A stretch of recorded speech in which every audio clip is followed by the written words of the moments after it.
നമസ്കാരം. എൻ്റെ പേര് സജിത് ജോസഫ് എന്നാണ്.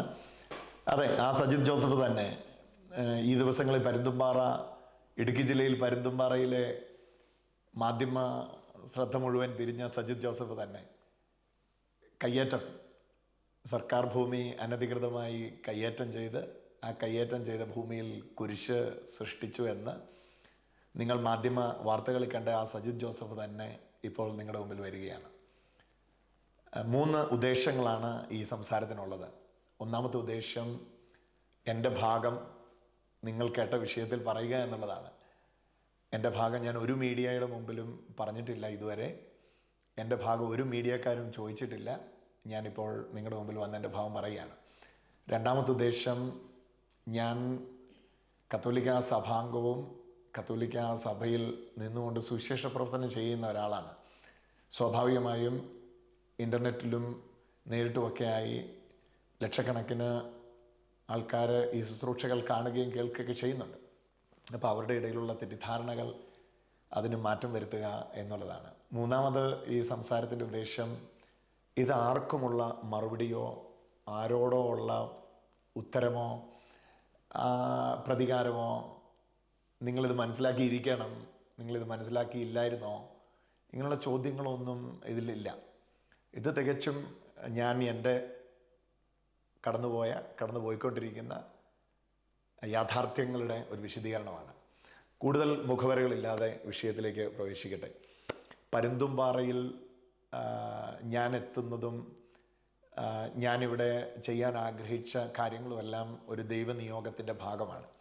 ആ ദൈവനിയോഗത്തിൻ്റെ ഭാഗത്തിൽ രണ്ടാമത് മനസ്സിലുണ്ടായിരുന്ന ആഗ്രഹമായിരുന്നു പരുന്തുംപാറയിൽ എന്നെ കാണാൻ വരുന്നവർക്ക് ഒരുമിച്ച് പ്രാർത്ഥിക്കാനും ഇരിക്കാനും വിശ്രമിക്കാനും എല്ലാം കഴിയുന്ന ഒരു വിശ്രമസ്ഥലം, റെസ്റ്റ് എ വൈൽ എന്ന് പറയുന്ന ഒരു പ്രാധാന്യം അർഹിക്കുന്ന ഒരു സ്ഥലം. അപ്പോൾ ആ ദർശനത്തോട് എന്നോടൊപ്പം സഹകരിക്കുവാൻ ദൈവം വിശ്വസ്തരായ മനുഷ്യരെ എഴുന്നേൽപ്പിച്ചപ്പോഴാണ് ഇന്ന് നിങ്ങൾ കാണുന്ന ഈ വിവാദങ്ങൾക്ക് കാരണമായ കാര്യങ്ങൾ പലതും ഉണ്ടാകുന്നത്. അപ്പോൾ ആ ദർശനത്തോട് ചേർന്ന് വന്ന് സഹകരിച്ചവരാണ് ഇതിലേക്ക് എത്തുവാനായിട്ട് മുഖാന്തരമായി മാറിയത്. അപ്പോൾ ഈ വിവാദങ്ങൾക്ക് കാരണമായ പ്രശ്നങ്ങൾ ആരംഭിക്കുന്നത് വസ്തുവിനെ ചൊല്ലിയാണല്ലോ വിവാദം. അപ്പോൾ അവിടെ മുതലേ ഇത് പറയണം. 1959 1959 എന്ന് പറയുമ്പോൾ അതൊരു മഹസർ എഴുതിൻ്റെ കഥയാണ്. ആർക്കാണ് മഹസർ എഴുതുന്നതെന്ന് ചോദിച്ചാൽ മുഹമ്മദ് കുഞ്ഞ് ശിങ്കാരി ലംബ എന്ന് പറയുന്ന ആൾക്കാണ്. 1959 മഹസർ എഴുതി 1961 ഈ മുഹമ്മദ് കുഞ്ഞ് ശിങ്കാരി ലംബയ്ക്ക് പരുന്തുംപാറ വ്യൂ പോയിൻ്റ് താഴെ 5.5 ഏക്കർ സ്ഥലത്തിന് പട്ടയം അനുവദിക്കുകയാണ്. ആ പട്ടയത്തിൻ്റെ കോപ്പിയാണ് ഞാൻ നിങ്ങളെ കാണിക്കുന്നത്. ശിങ്കാരി ലംബയ്ക്ക് 5.5 ഏക്കർ 5 സെൻറ്റ് സ്ഥലത്തിന് പട്ടയം ലഭിക്കുന്നു 1961. ഇതിന് മഹസറാണ്.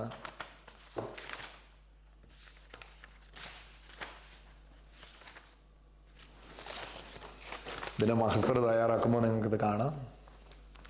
1959 ആണ്ട് ഓഗസ്റ്റ് മാസം 25 തയ്യാറാക്കിയ മഹസറാണ്. ഇതിനകത്ത് 5 ഏക്കർ 5 സെൻറ്റ് സ്ഥലം ശിങ്കാരി ലംബ 2 വിൽക്കുന്നു. അതിൽ 2 ഏക്കർ 52 സെൻറ്റ് സ്ഥലമാണ് ഞങ്ങൾ ആദ്യമായിട്ട് വാങ്ങുന്നത്. ശിങ്കാരി ലംബയിൽ നിന്നല്ല വാങ്ങുന്നത്. ശിങ്കാരി ലംബയിൽ തുടങ്ങിയാലേ അവിടെ എത്തുള്ളൂ, അതുകൊണ്ടാണ്. അപ്പോൾ ശിങ്കാരി ലംബയ്ക്ക് പട്ടയം കൊടുക്കുന്നു. ശിങ്കാരി ലംബയ്ക്ക് പട്ടയം കൊടുക്കുന്ന 1961. അന്ന് ഇടുക്കി ജില്ലയില്ല. എനിക്ക് തോന്നുന്നു 1972 ഇടുക്കി ജില്ല രൂപപ്പെടുന്നത്. അപ്പോൾ അതുകൊണ്ട് തന്നെ ഡിസ്ട്രിക്റ്റ് എന്നുള്ളത് കോട്ടയം ജില്ല എന്നാണ് എഴുതിയിരിക്കുന്നത്. Taluk Peermade, survey number 534 sketch വരച്ച് കൊടുത്തിരിക്കുകയാണ്. പ്രോപ്പർട്ടിയുടെ താഴെ സ്ട്രീമാണ്, തോടാണ്, ചെറിയൊരു തോടാണ്. ഇപ്പോൾ അവിടെ വെള്ളമൊന്നുമില്ല. പരുന്തുംപാറ മഴ പെയ്യുമ്പം വെള്ളം ഒഴുകുന്ന ഒരു ചാലാണ്. പ്രോപ്പർട്ടിയുടെ വലത്തെ സൈഡിൽ ഗ്രാമ്പി എസ്റ്റേറ്റ് ആണ്. പ്രോപ്പർട്ടിയുടെ മുമ്പിലും പുറകിലും ഇതിങ്ങനെ കുറുത്തുള്ള ഒരു ഭാഗമാണ്. ഇത് ഫോറസ്റ്റ് ലാൻഡാണ്. ഇതും സൈഡത്തെയും ഫോറസ്റ്റ് ലാൻഡാണ്. ഓരോന്നിലേക്കുള്ള വിസ്തീർണം എല്ലാം രേഖപ്പെടുത്തിയ വളരെ ഡീറ്റെയിൽ ആയിട്ടുള്ള ഒരു പട്ടയം ശിങ്കാരിലമ്പയ്ക്ക് കിട്ടുകയാണ്. മുഹമ്മദ് കുഞ്ഞ് ശിങ്കാരിലമ്പയ്ക്ക് 1961 ഒരു പട്ടയം ലഭിക്കുകയാണ്. അവിടുന്നാണ് ഈ കഥ ആരംഭിക്കുന്നത്. അപ്പം ശിങ്കാരിലമ്പ 1961 കിട്ടിയ പട്ടയം NJ ലോറൻസ്, ജയരാമൻ, രാജ്കുമാർ എന്നിവർക്ക് വയ്ക്കുകയാണ്. 1991 ശിങ്കാരിലമ്പ വിൽക്കുകയാണ്. NJ ലോറൻസ്, ജയരാമൻ, രാജ്കുമാർ ഇവർക്ക് 1991 വിൽക്കുകയാണ്. അവിടുന്ന് NJ ലോറൻസ് ഈ 3 സഹോദരങ്ങൾ തീരുമാനിക്കുന്നു, രാജ്കുമാർ, NJ ലോറൻസ്, ജയരാമൻ, രാജ്കുമാർ എന്ന 3 സഹോദരങ്ങൾ തീരുമാനിക്കുന്നു ജയരാമനെ അവോയ്ഡ് ചെയ്തിട്ട് ഈ പ്രോപ്പർട്ടി ഹോൾഡ് ചെയ്യുവാനായിട്ട്. ഏത് വർഷത്തിൽ? 2005 2005 അവർ തീരുമാനിക്കുന്നു. അങ്ങനെ 2005 ഇതിൽ ജയരാമൻ മാറുന്നു. ഈ പ്രോപ്പർട്ടി NJ ലോറൻസിൻ്റെയും രാജ്കുമാറിൻ്റെയും പേരിലാകുന്നു. 2005 2005 NJ ലോറൻസും രാജ്കുമാറും കൂടെ ചേർന്ന് ഈ പ്രോപ്പർട്ടി സ്വന്തമാക്കുകയും 2007 അവർ അടുത്ത 8 അംഗങ്ങൾക്ക് ഈ പ്രോപ്പർട്ടി വിൽക്കുകയും ചെയ്യുകയാണ്. ആ 8 അംഗങ്ങൾ Mathew K Sebastian, Binu VV, KU Alexander, Reny Dominic, AY Jayaraj. Jayaraj സാറിനെ ഒരു പക്ഷേ നിങ്ങൾക്കറിയാമായിരിക്കും. AY Jayaraj, advocate AY Jayaraj, notary, പിരമിഡിലെ notary AY Jayaraj sir, MM Antony, NM Arogyaraj, Babu George. ഇതാണ് വിറ്റ 2 പേര്. NJ ലോറൻസും രാജ്കുമാറും കൂടെ ഈ 3, 2, 5, 7 പേർക്ക് 8 പേർക്ക് വിൽക്കുകയാണ്. NK ആരോഗ്യരാജ് ഈ 8 പേർക്ക് ഈ 2 പേർ ചേർന്ന് വിൽക്കുകയാണ്. അങ്ങനെ ഈ 8 പേരുടെ കയ്യിൽ ഈ പ്രോപ്പർട്ടി എത്തുന്നു. ഈ 8 പേരിൽ ബാബു ജോർജ് ഏലിയാമ്മ ജോർജിനെ മുക്തിയാർ കൊടുക്കുന്നു. അങ്ങനെ ബാക്കി 7 പേര് ഉൾപ്പെടെ സജിത് ജോസഫിന് ഈ വസ്തു വിൽക്കുന്നു. ഈ മൊട്ടത്തല ഞാൻ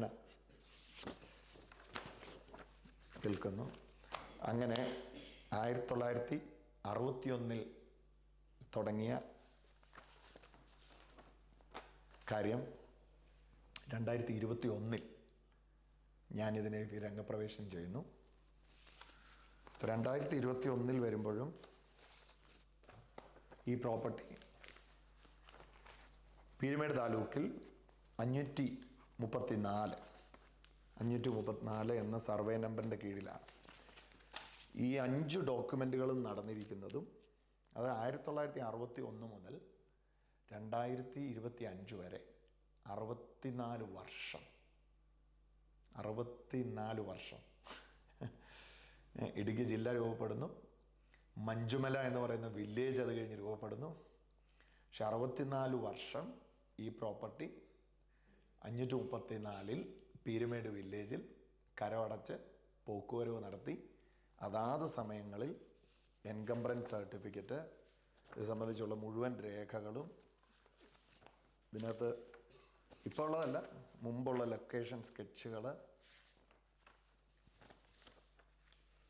ഇത് കണ്ടോ, ഇതേതാണ് എൻകംബ്രൻസ് സർട്ടിഫിക്കറ്റ്. ഏത് വർഷത്തെയാണ്? 2005 അന്നത്തെ ലൊക്കേഷൻ സ്കെച്ച്.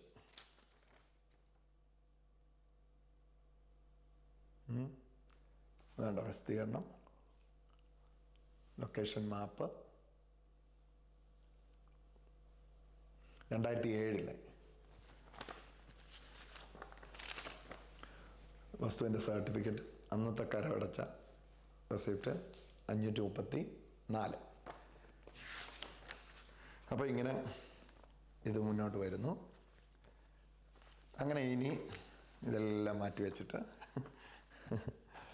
നമ്മൾ ഒറ്റ ഒരെണ്ണത്തിൽ ഫോക്കസ്ഡ് ആകണം, എന്നാലേ അത് പൂർണ്ണമായിട്ട് മനസ്സിലാവുള്ളൂ. സജിത് ജോസഫ് എന്ന ആളുടെ കയ്യിലേക്ക് ഇത് വന്നു ചേരുന്നു.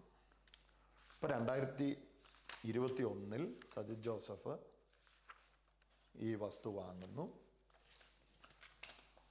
2021 ഇതിൽ കൺസെഷൻ ചെയ്യാൻ ആഗ്രഹിക്കുന്നു.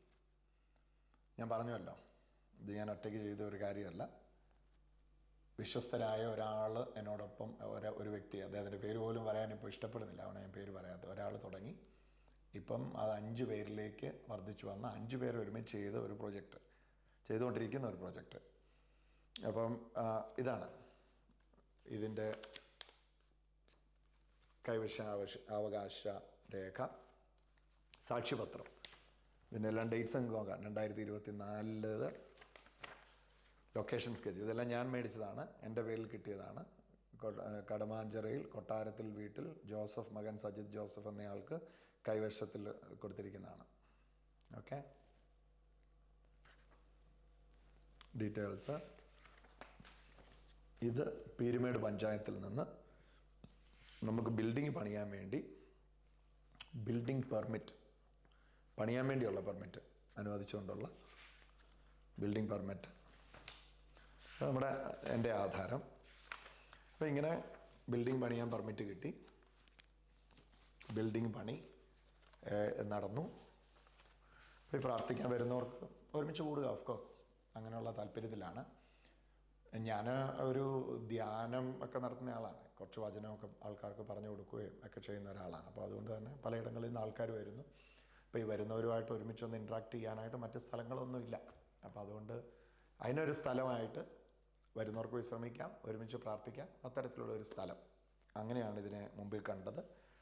അത്തരത്തിൽ കാര്യങ്ങൾ മുമ്പോട്ട് വന്നു. സോഫാർ അങ്ങനെ പണി പൂർത്തിയാകും. ഡിസംബർ മാസം, അതായത് 2024 ഡിസംബർ മാസം 21 പണി, ഫസ്റ്റ് ഫേസിൻ്റെ പണി പൂർത്തിയാകുന്നു. ഇനാഗ്രേഷൻ നടക്കുന്നു, ഇനാഗ്രേറ്റ് ചെയ്യുന്നു. നമ്മുടെ ഇടുക്കി ജില്ലാ MP ഡീൻ കുര്യാക്കോസും നമ്മുടെ പ്രത്യേക ക്ഷണിതാവായിട്ട് നമ്മുടെ വാഴൂർ സോമൻ MLA ക്ഷണിച്ചിരുന്നു. പഞ്ചായത്തിൻ്റെ പ്രതിനിധികൾ, താലൂക്കിൻ്റെ പ്രതിനിധികൾ, നമ്മുടെ സഭയുടെ മേലധ്യക്ഷന്മാരായിട്ട് എൻ്റെ എപ്പിസ്കോപ്പൽ പ്രൊട്ടക്ടറായ പിതാവ്, ഇത് ഉൾപ്പെട്ട് വരുന്ന വിജയപുരം രൂപതയുടെ കീഴിലാണ്. അപ്പം വിജയപുരം രൂപതയുടെ ഓക്സിലറി ബിഷപ്പ്, അങ്ങനെ ജനപ്രതിനിധികളുടെ, സഹോദരങ്ങളുടെ, ചുറ്റുപാടുള്ളവരുടെ എല്ലാം സാന്നിധ്യത്തിൽ 2024 ഡിസംബർ മാസം 21 ഇത് ഉദ്ഘാടനം ചെയ്യപ്പെടുന്നു. അങ്ങനെ സ്മൂത്തായിട്ട് കാര്യങ്ങളിങ്ങനെ പോയിക്കൊണ്ടിരിക്കുന്ന സമയത്താണ് പൊടുന്നനവെ പെട്ടെന്നൊരു റിപ്പോർട്ട്, സ്പെഷ്യൽ ഇൻവെസ്റ്റിഗേഷൻ ടീം SITയുടെ ഒരു റിപ്പോർട്ട് കേൾക്കുന്നു, കാണുന്നു, അറിയുന്നു. അപ്പം എന്താണ് SIT റിപ്പോർട്ട്? അപ്പം ഞാൻ ഈ വസ്തു വാങ്ങുന്നതിന് മുമ്പ് ലീഗൽ ഒപ്പീനിയൻ എടുത്തിരുന്നു. ലീഗൽ ഒപ്പീനിയൻ അഡ്വക്കേറ്റ്മാരുടെ സംഘത്തെ കൊണ്ട് എടുപ്പിച്ചിരുന്നു. അതുകൂടാതെ തന്നെ ഞാൻ ഈ വസ്തു വാങ്ങുന്നതിൻ്റെ ഒരു 4-5 വർഷം മുമ്പ് ഇവിടെ വരികയും താമസിക്കുകയും ചെയ്യുന്ന ആളായതുകൊണ്ട് പ്രദേശവാസികളായ ആൾക്കാരുടെ എടുക്കുന്നത് ആരുടെ വസ്തുവായിരുന്നു, ഇതെങ്ങനെയാണ് ഇതുള്ളത്. അപ്പം എന്നോടൊപ്പം ഇവിടെ ജോലിയിൽ സഹായിക്കുന്ന സേവ്യർ എന്ന് പറയുന്ന ആളെന്നോട് പറഞ്ഞു, അദ്ദേഹത്തിൻ്റെ അപ്പൻ്റെ കാലത്ത് പട്ടയം കിട്ടിയ അവർക്ക്, അദ്ദേഹത്തിൻ്റെ ഫാദറിനും സേവ്യർ ശേഖറിൻ്റെ, ഈ ശേഖർ എന്ന് പറയുന്ന അദ്ദേഹത്തിൻ്റെ ഫാദറിനും ഈ ശിങ്കാരി ലംബയ്ക്ക് ഒരുമിച്ചാണ് പട്ടയം കിട്ടുന്നത്. അപ്പോൾ 1961 ഇടുക്കി ജില്ല പോലും രൂപീകരിക്കപ്പെടുന്നതിന് മുമ്പ് പട്ടയം കിട്ടിയതാണിതെന്ന് പറയുകയും ലീഗൽ ഒപ്പീനിയൻ്റെയും ചുറ്റുപാടുള്ള ആൾക്കാരുടെ ബോധ്യത്തിലാണ് നമ്മൾ ഈ പ്രോപ്പർട്ടി എടുക്കുന്നത്. ഞാൻ ഇത് വെരിഫൈ ചെയ്തതിൻ്റെ ഒറിജിനൽ ഡോക്യുമെൻ്റ് പരിശോധിച്ചതിൻ്റെ വെളിച്ചത്തിൽ ജെനുവിൻ ലാൻഡാണെന്നും ഇവിടെ ഇത് ചെയ്യണമെന്നുള്ള ആഗ്രഹത്തിൽ പരുന്തുംപാറയിൽ ഞങ്ങൾ ഒരുമിച്ച് ചെയ്ത ഒരു ഉദ്യമത്തിൽ ഇപ്പോൾ വന്നു നിൽക്കുന്നത് വസ്തു കയ്യേറി എന്നുള്ള ലേബലിലാണ്. അപ്പം ഈ വസ്തു കയ്യേറി എന്നുള്ള ലേബലിൽ എത്തുന്നതിന് തൊട്ട് മുന്നോട്ടുള്ള കുറച്ച് കാര്യങ്ങളൂടെ നിങ്ങളോട് പറയണം, എന്നാലേ ഈ കഥ അല്ലെങ്കിൽ ഈ കാര്യം പൂർണ്ണമായിട്ട് മനസ്സിലാകുകയുള്ളൂ. ഓക്കെ, ഇത് 4 3/2025. നിങ്ങൾക്ക് ഈ ഡേറ്റ് നോക്കാം. Village officer Peermade. 4/3/2025 അത് 1/3/2025 3/3/2025 തഹസിൽദാറിൻ്റെ കത്തിന് സൂചന കൊടുത്തിട്ട് അയക്കുകയാണ്. സൂചനകൾ ശ്രദ്ധിച്ചാലും താങ്കളുടെ കൈവശം തണ്ടപ്പേരിലുള്ള തണ്ടപ്പേരിന് സർവേ നമ്പറും എല്ലാം രേഖപ്പെടുത്തിയിട്ടുണ്ട്. നമുക്കിവിടെ 2 വസ്തുക്കളാണ് ഉള്ളത്. ഒന്ന് 2 ഏക്കർ 52 സെൻറ്റും, രണ്ടാമതൊരു വസ്തു 91 സെൻറ്റിന് പട്ടയം കിട്ടിയതിൽ 10 സെൻറ്റ് പുറത്തു വിറ്റ് 81 സെൻറ്റും. അപ്പം 3 ഏക്കർ 33 തോന്നുന്നു, 33 സെൻറ്റ്. ഇതാണ് രണ്ടാമത്തെ പട്ടയത്തിൻ്റെ ഒറിജിനൽ കോപ്പി. രണ്ടാമത്തെ പട്ടയത്തിൻ്റെ 2 രേഖകളാണ് വരുന്നത്. രണ്ടാമത്തെ പട്ടയം കിട്ടിയത് പരമശിവത്തിനാണ്. പരമശിവം വിറ്റത് ഇവർക്കാണ്. എപ്പോഴാണ്? 2008 90 കിട്ടിയത്. ഇവരുടെ കയ്യിൽ നിന്നാണ് ഞാൻ 2021 ഞങ്ങളിത് വാങ്ങുന്നത്. അപ്പം ഈ 2 വസ്തുക്കളെ സംബന്ധിച്ചുള്ള നോട്ടീസ് കിട്ടുകയാണ്. എന്താണ് നോട്ടീസ്? സൂചനകൾ ശ്രദ്ധിച്ചാലും താങ്കളുടെ കൈവശമുള്ള തണ്ടപ്പേര് നമ്പറിൽ ഉൾപ്പെടുത്തുന്നുണ്ട്. വരുന്ന സ്ഥലത്തിൽ ഉടമസ്ഥാവകാശം നിർണ്ണയിക്കുന്നതിനും 1964 പട്ടയ വ്യവസ്ഥകൾ ലംഘിച്ച് അനധികൃതമായി നിർമ്മാണ പ്രവർത്തനം നടത്തുന്നുണ്ടോ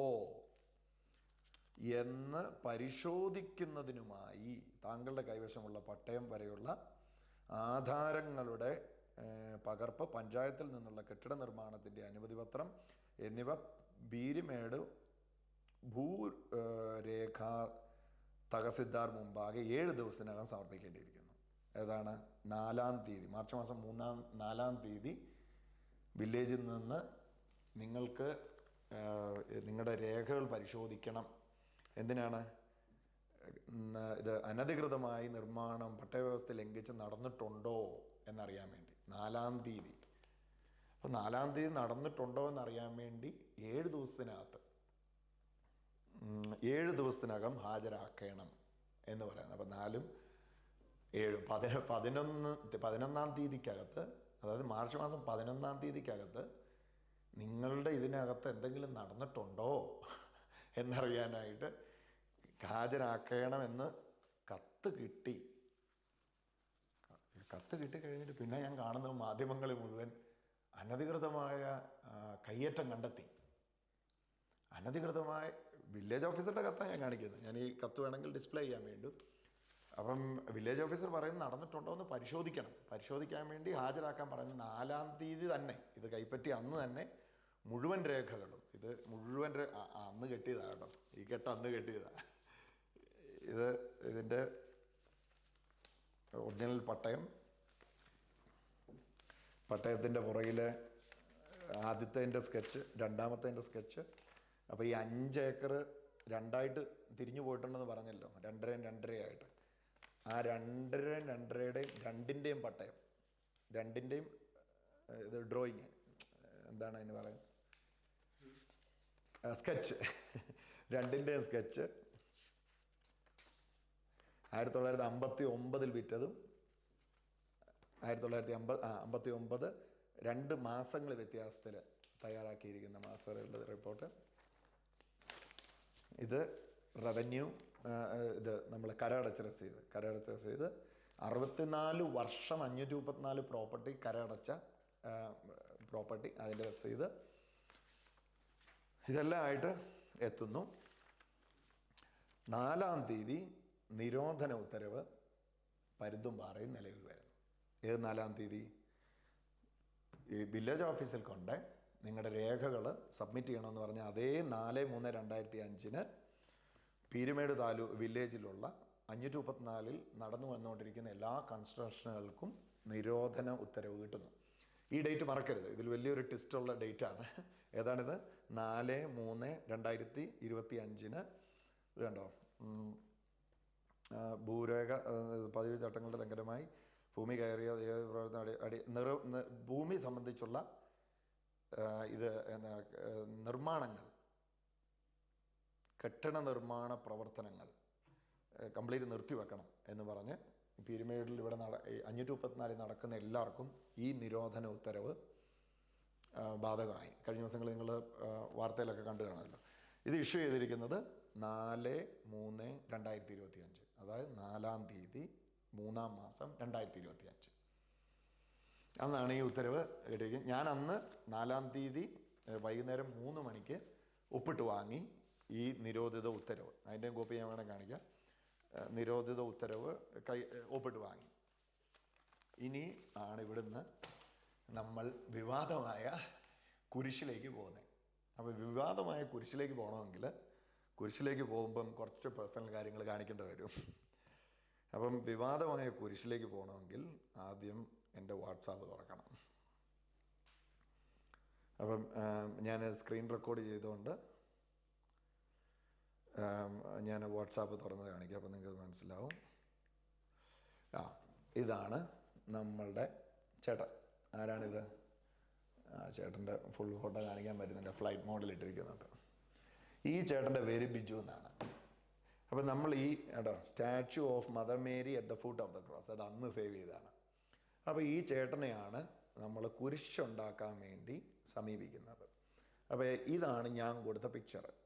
ഈ പിക്ചർ ഈ ശുശ്രൂഷകൾ ഫോളോ ചെയ്യുന്ന എല്ലാവർക്കും അറിയാം. കുരിശൻ ചുവട്ടിലെ അമ്മ, മൂകസാക്ഷിയായി പുത്രൻ്റെ അതിദാരുണമായ പീഡാസഹനത്തെ നോക്കി നിൽക്കുന്ന അമ്മ. ഈ പിക്ചർ കൊടുത്തിട്ട് ഈ ചേട്ടനോട് ആവശ്യപ്പെടുകയാണ്, നമുക്ക് ഈ പിക്ചർ പോലത്തെ ഒരു സ്റ്റാച്ചു ഉണ്ടാക്കണം. വെള്ളം ടാങ്കിൻ്റെ തൊട്ടടുത്ത്, ടാങ്കിൻ്റെ കഥ വേറെയാണ്, അത് പിന്നെ പറയാം. ടാങ്കിൻ്റെ തൊട്ടടുത്ത് ഇങ്ങനെ ഒരെണ്ണം ഉണ്ടാക്കണമെന്ന് പറയുകയാണ്.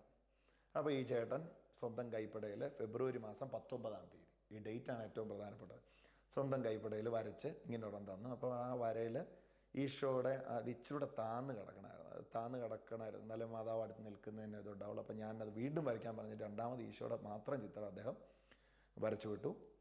അദ്ദേഹം അതിനുള്ള കോട്ട് തന്നു. കോട്ട് തന്നതിൻ്റെ അകത്ത് നിന്ന് ഞാൻ ബാർഗെയിനിങ് ചെയ്തു. അദ്ദേഹം അക്കൗണ്ട് നമ്പർ തന്നു. ഫെബ്രുവരി 20-ാം തീയതി ബാർഗെയിനിങ് നടന്നു. ഇതെല്ലാം ഞങ്ങൾ അദ്ദേഹം അയച്ച അക്കൗണ്ടിൽ IFSC കോഡില്ല. അങ്ങനെ IFSC കോഡ് മേടിക്കുന്നു, അയച്ചു കൊടുക്കുന്നു. ആദ്യത്തെ അഡ്വാൻസ് അദ്ദേഹത്തിന് 1,00,000 രൂപ കൊടുത്ത് അദ്ദേഹം മെറ്റീരിയൽ എടുത്ത് പണി തുടങ്ങുന്നു. വീണ്ടും പിക്ചർ അയച്ചു കൊടുക്കുന്നു. ഫെബ്രുവരി 25, നോക്കണം ആ ഡേറ്റ്, ഫെബ്രുവരി 25 പണി തുടങ്ങുന്നു. അപ്പം പണി തുടങ്ങുന്നതിന് മുമ്പ് സ്ഥലത്ത് കല്ലിടാൻ വേണ്ടി വികാരിയച്ഛൻ വരുന്നു. വികാരിയച്ഛൻ സ്ഥലത്തെ വെഞ്ചരിച്ച്, ഭയങ്കര കാറ്റ് ആ സമയത്ത്,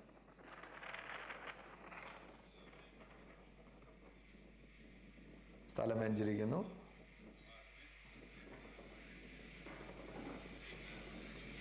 സ്ഥലം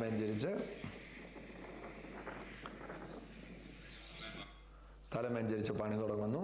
നോക്കൂ, അടുത്ത ഡേറ്റ് വളരെ പ്രധാനപ്പെട്ടതാണ്. സാറ്റർഡേ, ശനിയാഴ്ച, മാർച്ച് മാസം 1-ാം തീയതി. മാർച്ച് മാസം 1-ാം തീയതി ഞങ്ങളിവിടെ സ്ഥലത്തില്ല. അതുകൊണ്ട് തന്നെ പണി ചെയ്യുന്നതിൻ്റെ മുഴുവൻ ഫോട്ടോസ് ഓരോ സമയത്തുള്ളത് അയച്ചു തരും.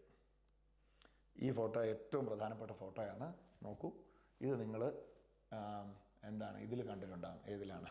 നമ്മുടെ മാധ്യമങ്ങളിലൊക്കെ കണ്ടിട്ടുണ്ടാകും. ഈ കുരിശിൻ്റെ ഈ രൂപത്തിലിരിക്കുന്നത്. ഇത് മാർച്ച് മാസം 1-ാം തീയതി ശനിയാഴ്ച, മുമ്പ് കണ്ടല്ലോ, ഇതാ ഡേറ്റ് എടുത്ത് കാണിക്കും.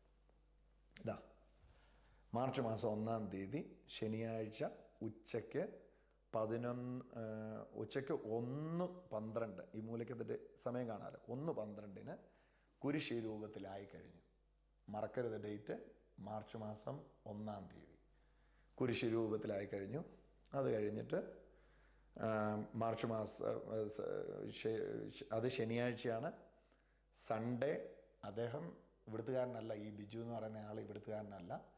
ഇദ്ദേഹം തിരിച്ചു നാട്ടിൽ പോകുന്നു. ഓക്കെ, മെറ്റീരിയൽസ് ഒക്കെ ഏകദേശം ഫുള്ള് ഇറക്കിയായിരുന്നു. അപ്പോൾ ഇനി അടുത്ത ആഴ്ചത്തേക്ക് പൈസ വീണ്ടും ചോദിക്കുന്നു. അത്രയേ ഉള്ളൂ ചുരുക്കം. ഓക്കെ, പൈസ വീണ്ടും കൊടുക്കുന്നു. എന്ന് വീട്ടിൽ പോയി ശനിയാഴ്ച വീട്ടിൽ പോയി, ഞായറാഴ്ച പൈസ വീണ്ടും ചോദിക്കുന്നു. മെറ്റീരിയൽ ഇറക്കാൻ വേണ്ടി വീണ്ടും പൈസ കൊടുക്കുന്നു. വീണ്ടും പൈസ കൊടുത്തു കഴിഞ്ഞിട്ട്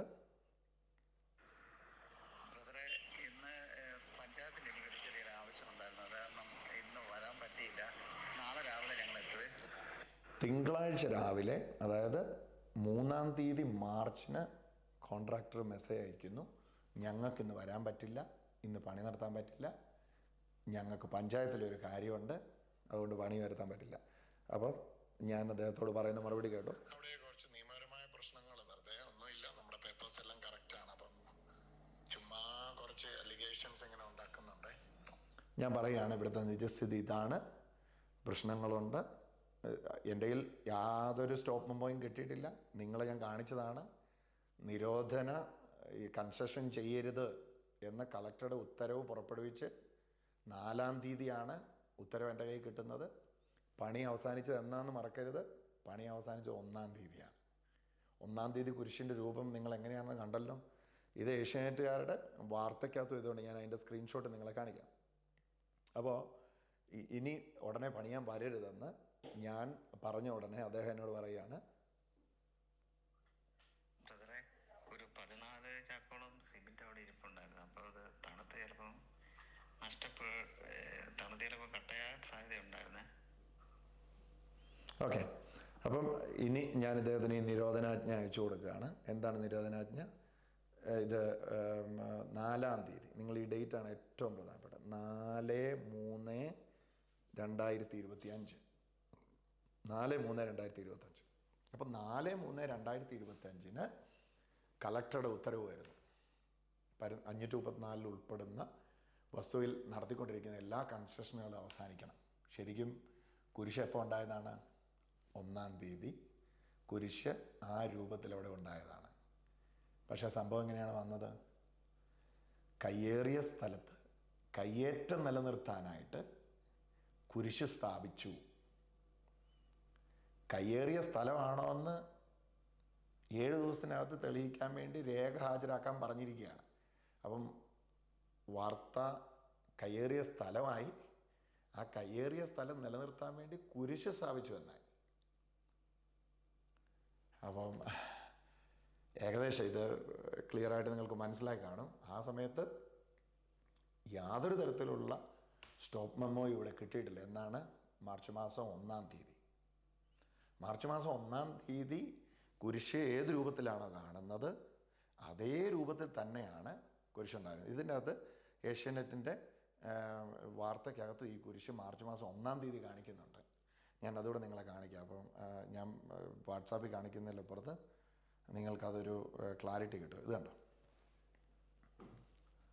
മാർച്ച് മാസം 1-ാം തീയതി ഏഷ്യാനെറ്റ് ന്യൂസ് പുറത്തുവിടുക. ഇടുക്കി പരുന്തുംപാറയിൽ സർക്കാർ സ്ഥലത്ത് റിസോർട്ടുകൾ. ചങ്ങനാശ്ശേരി സജിത് ജോസഫാണ് 3.5 ഏക്കറോളം സ്ഥലം. അപ്പോൾ അന്ന് പണി കാണിക്കുന്നതിനകത്ത് ഓൾറെഡി കുരിശ് അവിടെ ഉണ്ട്. അപ്പോൾ 6.5 അടി താഴ്ചയിൽ താഴ്ത്തിയത്, കാരണം അവിടെ ഭയങ്കര കാറ്റാണ്. നിങ്ങൾ ആ വോയിസ് അയക്കുമ്പോൾ കേട്ടിട്ടുണ്ട്. അല്ലെങ്കിൽ അവിടെ നിൽക്കത്തില്ല. അത് കുരിശ് മാത്രമല്ല, കുരിശിൻ്റെ ചോട്ടിൽ പരിശുദ്ധ ദൈവമാതാവ് ഉണ്ട്. അതിൻ്റെ തൊട്ടടുക്കൽ വേറെ ഒരു ചെറിയ കുരിശും കൂടി ഉണ്ട്.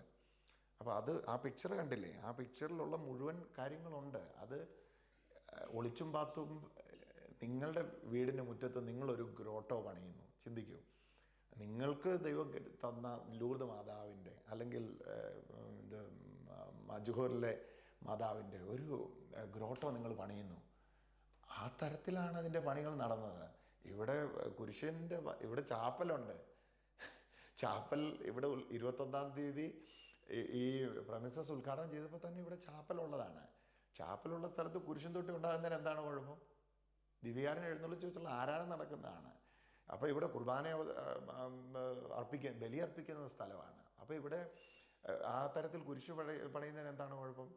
അപ്പം കളക്ടർ 4-ാം തീയതി നിങ്ങളുടെ രേഖ കൊണ്ടുവരൂ, SIT റിപ്പോർട്ടിൽ ഇങ്ങനെ ഒരു ആക്ഷേപം ഉണ്ട്, നിങ്ങളുടെ രേഖ പരിശോധിച്ച് ഞങ്ങൾ പറയാമെന്ന് പറയുന്നതിന് മുമ്പ് തന്നെ ഇത് കയ്യേറ്റമായി. കയ്യേറ്റം ഉള്ള സ്ഥലത്ത് കുരിശായി. 1961 നിങ്ങൾക്ക് ഇത് മുഴുവൻ ഞാൻ വിവരാവകാശം വെച്ച്, ഇത് കണ്ടോ, വിവരാവകാശം വെച്ച് ഞാൻ എടുത്ത രേഖകളാണ്. ഓക്കെ. ഇനി ഒറ്റ ഒരു കാര്യമോടെ പറഞ്ഞാൽ നിങ്ങളുടെ വിലയേറിയ സമയം ഞാൻ ചിലവഴിക്കാതിരിക്കും.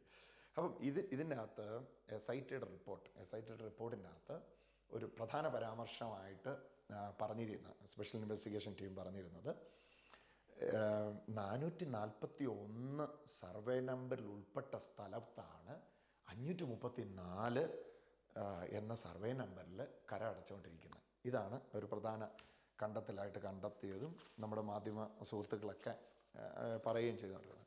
അപ്പം ഇത് ജസ്റ്റ് ഒരു റെഫറൻസ് ആണ്, ഞാൻ എൻ്റെ ഒരു സ്റ്റഡിക്ക് വേണ്ടി എടുത്തതാണ്. നിങ്ങൾക്ക് ആർക്കെങ്കിലും പ്രയോജനമാകുന്നുണ്ടെങ്കിൽ വേണമെങ്കിൽ നിങ്ങൾക്ക് ഇതിൻ്റെ കൂടുതൽ ഡീറ്റെയിൽ എടുക്കാം. ഇത് ചന്ദ്രശേഖർ, നമ്മുടെ ഈ ചന്ദ്രശേഖർ റവന്യൂ മന്ത്രിയായിരുന്നപ്പം കേരള സർക്കാർ പരിപത്രം പുറപ്പെടുവിച്ചിരിക്കുന്ന, അതായത് 2017 പുറപ്പെടുവിച്ചിരിക്കുന്ന ഒരു റവന്യൂ രേഖയാണ്. നമ്പർ ഞാൻ വായിക്കാം: 357-35/A-2 2015 ഓക്കെ. ഇത് അഡീഷണൽ ചീഫ് സെക്രട്ടറി അന്നത്തെ VH കുര്യൻ സാറിൻ്റെ ആണ്. അപ്പോൾ എന്താണ് ഇതിൻ്റെ വിജ്ഞാപനം എന്ന് ഞാൻ എൻ്റെ രത്ന ചുരുക്കം പറയാം. സർവേ നമ്പറിൽ അടയാളപ്പെടുത്തിയിരിക്കുന്ന വസ്തു തിരിച്ചറിയാനുള്ള ഒരു മാർഗം മാത്രമാണ്. പട്ടയത്തിലെ സർവേ നമ്പറിൽ തെറ്റ് കണ്ടെത്തിയാൽ വസ്തു നിയമപരമായി സ്ഥാപിതമായ മറ്റു മാർഗങ്ങളുടെ അളന്ന് തിരിച്ചറിയാവുന്നതാണ്. പട്ടയ വസ്തുക്കളുടെ പട്ടയ വിവരണങ്ങൾ അനുസരിച്ച് കണ്ടെത്താവുന്നതാണ്. എന്നാൽ പട്ടയത്തിലെ സർവേ നമ്പർ തിരുത്തി നൽകുന്നതിന് നിയമമില്ല എന്ന ന്യായമാണ് ജില്ലാ കളക്ടർ വരെയുള്ള അധികാരികൾ ഉന്നയിച്ച് കാണുന്നത്.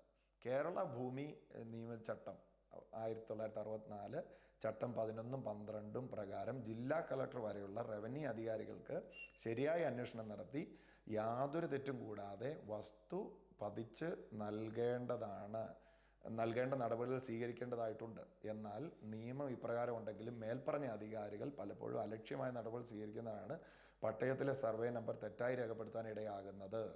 എങ്ങനെയാണ് പട്ടയത്തിലെ സർവേ നമ്പർ തെറ്റായി രേഖപ്പെടുത്താൻ ഇടയാകുന്നതെന്ന് അഡീഷണൽ ചീഫ് സെക്രട്ടറി വിശദീകരിക്കുകയാണ്. VH കുര്യൻ വിശദീകരിക്കുന്നു. അലക്ഷ്യമായി മേൽപ്പറഞ്ഞ അധികാരികൾ പലപ്പോഴും അലക്ഷ്യമായി നടപടികൾ സ്വീകരിക്കുന്നതിലാണ് പട്ടയത്തിലെ വസ്തുക്കളുടെ സർവേ നമ്പറുകൾ തെറ്റായി രേഖപ്പെടുത്താൻ ഇടയാകുന്നത്. പട്ടയത്തിലെ സർവേ നമ്പർ തെറ്റായി എഴുതുന്നത് തഹസിൽദാരും ആയത് അംഗീകരിക്കുന്ന ജില്ലാ കളക്ടറുമാണ്. അവർ ചെയ്യുന്ന ഈ തെറ്റിനെ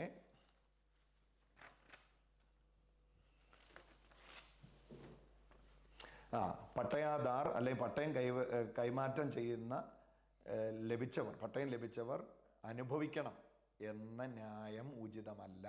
തെറ്റ് ചെയ്ത ഉദ്യോഗസ്ഥന്മാരാണെങ്കിൽ അത് തിരുത്തി നൽകേണ്ട ബാധ്യത ഉദ്യോഗസ്ഥന്മാരിൽ നിക്ഷിപ്തമാണ്. കണ്ടോ, മേൽപ്പറഞ്ഞ സാഹചര്യത്തിൽ കർശന പരിശോധനകൾ നടത്തിയും ബോധ്യപ്പെടുത്തുന്ന അടിസ്ഥാനത്തിൽ നിങ്ങൾ ക്രമമായി പാലിച്ചുകൊണ്ട് തഹസിൽദാർ പട്ടയത്തിന് സർവേ മാറ്റിക്കൊടുക്കാം.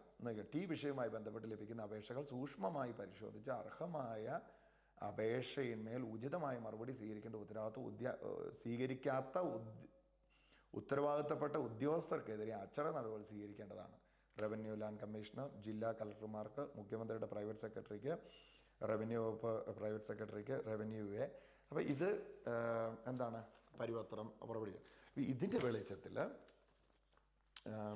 എന്താണ് നമ്മുടെ പീരുമേട് താലൂക്കിൽ മാത്രം, ഇതിപ്പോൾ ഞാൻ വിവരാവകാശ രേഖയിൽ എടുത്തതാണ്, വിവരാവകാശം അനുസരിച്ച് എടുത്തതാണ്, എത്ര പേരുടെ നമ്പറുകൾ തെറ്റിപ്പോയത് തിരുത്തി കൊടുത്തിട്ടുണ്ട്. അപ്പം ഒഫീഷ്യൽ രേഖ അനുസരിച്ച് 205-ലധികം പട്ടയങ്ങൾ ഈ സർവേയുടെ, അതായത് 534 ഇതിൻ്റെ മേളിൽ കൂടെ പോയി. ഏതാണ്? പരുന്തുംപാറയുടെ മേളിൽ കൂടെ പോയി. താഴെയുള്ളതെല്ലാം മഞ്ചുമലയിലേക്ക് 441 മാറി. അപ്പോൾ എന്താണ് പ്രശ്നം പറ്റിയത്? ഈ മഞ്ചുമല എന്ന് പറയുന്ന വില്ലേജ് ഈ വസ്തുവിന് പട്ടയം കിട്ടുന്ന സമയത്ത് ഇല്ല. 1961 ഞാൻ ഉടമസ്ഥനായിരിക്കുന്ന വസ്തുവിന് പട്ടയം കിട്ടിയിരിക്കുന്നത്. ആ സമയത്ത് ഇടുക്കി ജില്ലയില്ല. അപ്പോൾ പിന്നെ എങ്ങനെയാണ് മഞ്ചുമല വില്ലേജ് ഉണ്ടാകുന്നത്? മഞ്ചുമല വില്ലേജ് ഇല്ല. അപ്പം റീസർവേയിൽ ചെയ്യുമ്പോൾ എന്ത് ചെയ്യണം? ഇങ്ങോട്ട് ഉൾപ്പെടുത്തണം. അപ്പം നമ്മുടെ വസ്തുവിൻ്റെ തൊട്ട് ചേർന്ന് കിടക്കുന്ന വസ്തു മഞ്ചുമലയിലാണ്. സ്വാഭാവികമായിട്ട് അതിനിപ്പുറത്ത് വരുന്ന ഈ വസ്തു മഞ്ചുമലയിൽ ഉൾപ്പെടേണ്ടതാണ്. അപ്പോൾ ഈ മഞ്ചുമലയിൽ ഉൾപ്പെടുത്താൻ വേണ്ടി എന്ത് ചെയ്യണം? നമ്മൾക്ക് വില്ലേജ് ഓഫീസറുടെ അടുക്കൽ ഇത് സമർപ്പിക്കണം. സമർപ്പിച്ചപ്പോൾ ഇത് താലൂക്ക് സർവേയർ നമ്മുടെ സ്ഥലത്ത് വന്ന് അദ്ദേഹത്തിന് കൃത്യതപ്പെടുത്തി റിപ്പോർട്ട് സമർപ്പിച്ചു. ഞാൻ വിവരാവകാശ രേഖയിലെടുത്താണ്. പട്ടയത്തിൽ തെറ്റായി രേഖപ്പെടുത്തിയിരിക്കുന്ന സർവേ നമ്പർ തിരുത്തി നൽകുന്നതിനായി കോട്ടയം ജില്ലയിലെ സജിത് ജോസഫ് കൊട്ടാരത്തിൽ ജോസഫ് മകൻ സജിത് ജോസഫ് സമർപ്പിച്ചിട്ടുള്ള അപേക്ഷയിൽ തിട്ടപ്പെടുത്തുന്നതിന് ആയത് പ്രകാരം സ്ഥലപരിശോധന നടത്തിയിട്ടുള്ളതും അപേക്ഷകന്റെ കൈവശം മഞ്ഞുമല വില്ലേജിലെ സർവേ നമ്പർ 441 ഉൾപ്പെടുന്നതായ വിവരം റിപ്പോർട്ട് ചെയ്ത് നിയമാനുസരണമായിട്ടുള്ള തുടർ നടപടികൾ സ്വീകരിക്കാനായി സമർപ്പിക്കുന്നു. താലൂക്ക് സർവേയർ സമർപ്പിച്ചിരിക്കുന്ന റിപ്പോർട്ടാണ്. ഇനി നമ്മളിപ്പോൾ ഈ പറഞ്ഞ ആരാണ്, VH കുര്യൻ സാറിൻ്റെ additional chief secretary VH Kurian സാറിൻ്റെ, അതായത് ഈ ചന്ദ്രശേഖർ നമ്മുടെ റവന്യൂ മന്ത്രി ആയിരിക്കുന്ന സമയത്ത് പുറപ്പെടുവിച്ച ഈ നിയമം അനുസരിച്ച് പട്ടയം നമ്പർ മാറ്റിക്കൊടുത്തവരുടെ രേഖകളാണിത്. ഓരോ കേസുകൾ അവർക്ക് നേരത്തെ ഉണ്ടായിരുന്ന പട്ടയം ഏതിനകത്താണ് വേണ്ട, ഇതെല്ലാം ഞാൻ കുറേ ഉള്ളതിൽ കുറച്ച് ഇതുണ്ട്. ഇപ്പോൾ ഈ കേസ് തന്നെ എടുക്കുക, എനിക്ക് അവരുടെ പേരോ കാര്യങ്ങളൊന്നും വെളിപ്പെടുത്തേണ്ട ആവശ്യമില്ല. നോക്കൂ, ഇപ്പോൾ ഇവരുടെ കാര്യത്തിൽ തന്നെ ഇങ്ങനെ പിടിക്കാം. ഓക്കെ, പീരുമേട് താലൂക്കിൽ 534 ഇവർക്ക് പട്ടയത്തിൽ സർവേ നമ്പർ ഉള്ളത്. ഓക്കെ, ഇനി ഇവർക്ക് എങ്ങോട്ടാണ് മാറേണ്ടത്? പരിശോധന നടത്തി സർവേ നമ്പർ 441, 534 എവിടെ? പീരുമേടാണ്. 441 എവിടെ? മഞ്ജുമലയാണ്. മഞ്ജുമലയിലോട്ട് ഉൾപ്പെടുത്തുന്ന സർവേ നമ്പർ തിരുത്തിയാകണമെന്ന് സൂചന. ഇത് അപ്രൂവ് ചെയ്തു. ഇതാ തഹസിൽദാർ ഒപ്പിട്ട് ഇത് മാറ്റി. എങ്ങനെ തഹസിൽദാർ കഴിയുന്നത്? ഈ പരിപത്രത്തിൻ്റെ അടിസ്ഥാനത്തിലാണ്. അപ്പം ഏകദേശം കാര്യങ്ങൾ ക്ലിയറായി കാണുമെന്ന് വിചാരിക്കുന്നു. അപ്പം SIT റിപ്പോർട്ട് അതിൻ്റെ കോപ്പി ഹൈക്കോർട്ടിൽ അവൈലബിൾ ആണ്. ഹൈക്കോർട്ട് ഇപ്പോൾ അതിനകത്ത് പരിശോധന നടത്തിക്കൊണ്ടിരിക്കുകയാണ്. അപ്പോൾ ആ SIT റിപ്പോർട്ടിനെ സംബന്ധിച്ച കാര്യങ്ങൾ പറയാൻ ഞാൻ അഡ്വക്കേറ്റ് അല്ല, ഞാൻ നിയമം പഠിച്ചിട്ടില്ല, എനിക്കത് സംബന്ധിച്ച് അറിവില്ല. ഈ വിഷയം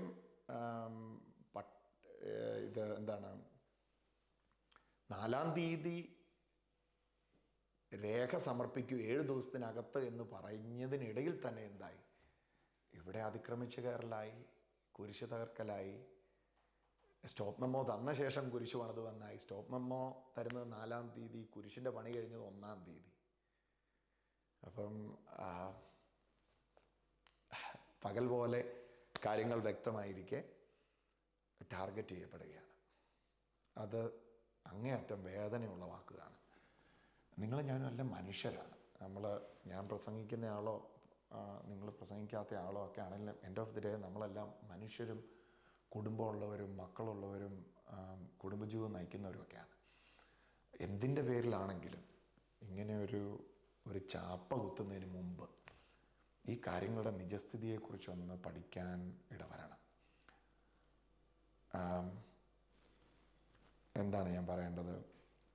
ഒരുപക്ഷെ ഞാൻ അല്പം ഇമോഷണലായി പോയി ഇനി പറഞ്ഞാൽ. അത്രമാത്രം വലിയ മീഡിയ അറ്റാക്കാണ് കഴിഞ്ഞ ഒരു 4-5 ദിവസം ഞാൻ അനുഭവിച്ചത്. ഒരു 10-20 വർഷമായിട്ട് ദൈവത്തെ സ്നേഹിച്ച് ജീവിക്കണമെന്ന് ആഗ്രഹിക്കുന്ന ഒരു മനുഷ്യനാണ് ഞാനും. എന്നോടൊപ്പം ഉള്ളവരും കഴിഞ്ഞ ഒരു 3-4 ദിവസമായിട്ട് കടന്നു പോകുന്ന മാനസിക വ്യഥ എന്ന് പറയുന്നത് അല്പമല്ലാത്തതാണ്. ലോകമെമ്പാടുമുള്ള മനുഷ്യർ പ്രാർത്ഥിക്കുകയും ഞങ്ങൾക്കറിയാം ഇതിനകത്തൊരു സത്യമുണ്ട്, അത് ഇന്നല്ലെങ്കിൽ നാളെ പുറത്തു വരും എന്നൊക്കെ പറഞ്ഞ് ആശ്വസിപ്പിക്കുകയൊക്കെ ചെയ്യുമ്പോഴും മനുഷ്യത്വത്തിൽ മനുഷ്യരാണ് നമ്മൾ. ആണുങ്ങൾ കുറച്ചുകൂടെ ഇങ്ങനെയുള്ളതൊക്കെ നേരിടാൻ ത്രാണിയുള്ളവരും ഒക്കെ ആയിട്ട് തോന്നാറുണ്ട് പലപ്പോഴും. വീട്ടിലും കുഞ്ഞുങ്ങളെ നോക്കിയിരിക്കുന്നവരെ ഈ വിഷയത്തിലേക്ക് വലിച്ചിഴക്കുക, അവരും അവരുടെ ഫോട്ടോ കാണിച്ചുകൊണ്ട് യൂട്യൂബിൽ വ്യൂവേഴ്സ് കിട്ടാൻ വേണ്ടി വീഡിയോ ഇറക്കുക, അങ്ങേയറ്റം അപലപനീയമാണ്. ചെയ്യരുത്. എന്നോടൊന്നല്ല, ആരോടും ചെയ്യരുത്. എനിക്ക് ഭയങ്കര വിഷമമായിപ്പോയി.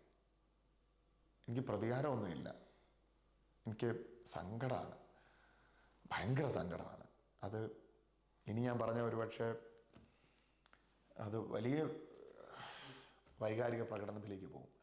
അധികാരികൾ ഇതിലേക്ക് കണ്ണ് നടണം. നിങ്ങളുടെ ശ്രദ്ധ ഇതിലേക്ക് വരണം. നിങ്ങൾ നിഷ്പക്ഷമായിട്ട് ഈ വിഷയത്തെ കാണണം. റവന്യൂ മുതൽ പഞ്ചായത്ത് മുതൽ ഡിപ്പാർട്ട്മെൻറ്റുകളിലുള്ളവരെല്ലാവരും ഈ വിഷയത്തെ കാണണം. ഞാൻ വലിയ മാനസിക വിഷമത്തിലാണുള്ളത്. ആത്മഹത്യയൊന്നും ചെയ്യില്ല. കാരണം ആത്മഹത്യയിൽ നിന്നുള്ളവരെ മാക്സിമം നമ്മൾ ജീവനിലേക്ക് നയിക്കാനാണ് ശ്രമിക്കുന്നത്. ഒരു ഷൈനിയോ അല്ലെങ്കിൽ മറ്റൊരാളോ ഒക്കെ മരിക്കുമ്പം മരണം കഴിഞ്ഞിട്ട് അവരുടെയൊക്കെ കാര്യം ഒത്തിരി പേരിങ്ങനെ വലിയ ചർച്ചയൊക്കെ ആക്കും. പക്ഷേ അവരന്നേരം കടന്നുപോയ മാനസിക വിഷമമൊന്നും ആർക്കും മനസ്സിലാകത്തില്ല. ഞാനും എന്നോടൊപ്പം എന്നെ വിശ്വസിച്ച് അവരുടെ നിക്ഷേപം എൻ്റെ കയ്യിൽ തന്ന് ഈ ശുശ്രൂഷയെ സഹകരിച്ചവരൊക്കെ വലിയ വിഷമത്തിലായിരുന്നു ഈ ദിവസങ്ങൾ. അതുകൊണ്ട് നിങ്ങൾക്ക് ഉണ്ടായ ആ നേട്ടങ്ങളൊന്നും നേട്ടങ്ങളല്ല. ഞാൻ ആരെയും കുറ്റപ്പെടുത്തുകയല്ല. ഞാൻ ആരെയും എനിക്ക് പേരെടുത്തൊക്കെ പറയാൻ കഴിയും. പക്ഷേ എനിക്ക് അങ്ങനത്തെ രീതിയില്ല. ഞാൻ ഇന്ന് വരെ ഇങ്ങനെ ഒരു വിഷയത്തിൽ ഇങ്ങനെ ഒരു പ്രതികരണം പോലും നടത്തിയിട്ടില്ല. ഞാൻ നിശബ്ദനായിട്ട് എല്ലാം സഹിക്കുക ഇതുവരെ ചെയ്തിട്ടുള്ളൂ. പക്ഷെ ഇതല്പം കടന്നുപോയി. എനിക്കിത് സഹിക്കുന്നതിനപ്പുറത്തായി. ഞാൻ നിങ്ങൾക്ക് വേണ്ടി പ്രാർത്ഥിക്കും. ദൈവം നിങ്ങളെ അനുഗ്രഹിക്കട്ടെ എന്ന് ഞാൻ പ്രാർത്ഥിക്കും. കർത്താവിൻ്റെ അനുഗ്രഹം നിങ്ങൾക്ക് ഉണ്ടാകട്ടെ എന്ന് ഞാൻ പ്രാർത്ഥിക്കും. എനിക്ക് സത്യമായിട്ടും ഇത് റിപ്പോർട്ട് ചെയ്തവരോടും അന്ന് കുരിശ് നീക്കുന്ന സമയത്ത് ഇവിടെ ലോക്കലിൽ കോട്ടയത്തുള്ള കോൺട്രാക്ടറെ ഹെൽപ്പ് ചെയ്യുന്ന ഇവിടെ ലോക്കലിൽ മഹാദേവൻ എന്ന് പറയുന്ന ഒരു സബ് കോൺട്രാക്ടറുണ്ട്. അദ്ദേഹം പറയുന്നുണ്ട്, സാറേ ഈ 1-ാം തീയതി കഴിഞ്ഞിട്ട് ഞങ്ങളവിടെ ഈ വാർക്കയെ സപ്പോർട്ട് ചെയ്യാൻ വേണ്ടി കൊടുത്ത പലക പോലും എടുക്കാൻ അദ്ദേഹം സമ്മതിച്ചിട്ടില്ല എന്ന ബൈറ്റ് വരെ ക്യാമറ റെക്കോർഡ് ചെയ്തിട്ട് പോലും അത് ഒന്ന് വിടാൻ പറ്റിയില്ലല്ലോ. അത് പുറം ലോകത്തെ ഒന്നും അറിയിച്ചില്ലല്ലോ. എന്നെ ഇത്രയും കള്ളനാക്കിയില്ലേ? അതുകൊണ്ട് എന്ത് ഗുണമാണ് ഉണ്ടായി? എന്നെ താറടിച്ച് എന്നെ ഇല്ലാതാക്കാനാണോ? എന്നെ ഇല്ലാതാക്കിയാൽ ഇവിടെ എല്ലാം തീരുമോ? ഞാൻ ഇല്ലാതായേക്കാം. ഞാൻ ഇല്ലാതാകേണ്ട ആളാണ്. അതാണ് എല്ലാവരുടെയും ആഗ്രഹവും. ഞാൻ ഇല്ലാതാകണമെന്നാണ്. എനിക്കിത്രേ പറയാനുള്ളൂ. ദൈവം നിങ്ങളെ അനുഗ്രഹിക്കട്ടെ. ഞാൻ മനസ്സിലാക്കിയ ദൈവസങ്കല്പം പ്രതികാരത്തിൻ്റെതല്ല, ഉപദ്രവിക്കുന്നവർക്ക് വേണ്ടി പ്രാർത്ഥിക്കാനാണ്. ഞാൻ ഇന്നലെ നിങ്ങൾക്ക് വേണ്ടി പ്രാർത്ഥിച്ചു, ഇന്നും പ്രാർത്ഥിക്കുന്നു, നാളെയും പ്രാർത്ഥിക്കുന്നു. നന്ദി.